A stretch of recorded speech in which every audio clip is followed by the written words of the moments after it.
Hi, this is Mrs. Chavez. Today we're going to be looking at Section 2 of Roots and Meaning of Culture, and we're going to look at the relationship between people and their environment and their cultural development.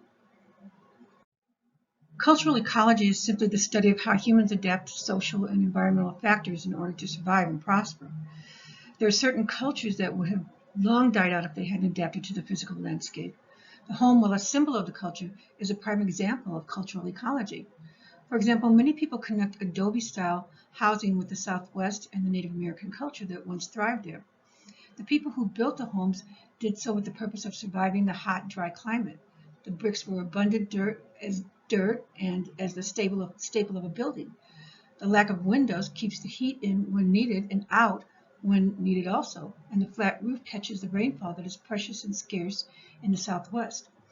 To those in other parts of the world, it's just a structure. But to the people of the Southwest, it was survival.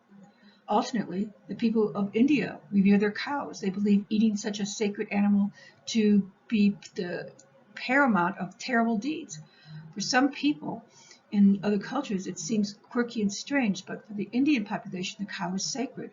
Cows in India provide milk, a precious entity. In order to preserve a cow and ensure that the milk is always available, you have to keep the cows alive and well cared for. So the cow is a food source, even if it's not the way that Americans or Europeans would think of it. We think of it as a source of food for our hamburgers and our steaks. They think of it as a source of food for milk, okay?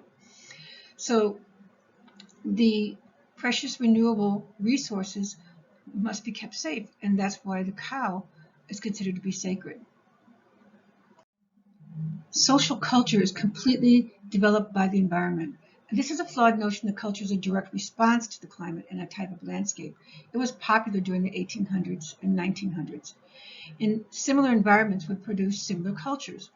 The idea that people cannot overcome their environment and development is limited by their environment has been put to rest a long time ago. Now, possibilism is the theory that the physical environment may set limits on human actions, but people have the ability to adjust to the physical environment and choose a course of action from many alternatives. An area of the earth distinguished by a distinctive combination of culture and physical features, such as an island.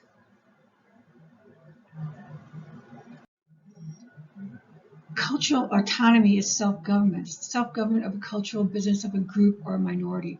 We can say that it is a personal autonomy limited to cultural affairs, and it includes issues of identity, such as language or education. If you think about it, in ancient times, in ancient Greece, the cultural autonomy caused, and the environment caused there to be many independent little states in Greece. Even though they all spoke the Greek language, they had independent types of government in each area.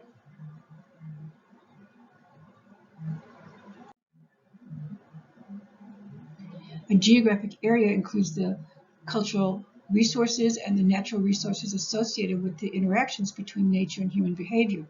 Sequent occupants, that's a notion that successful societies leave their cultural imprints on a place and each contributing to the cumulative cultural history of the landscape.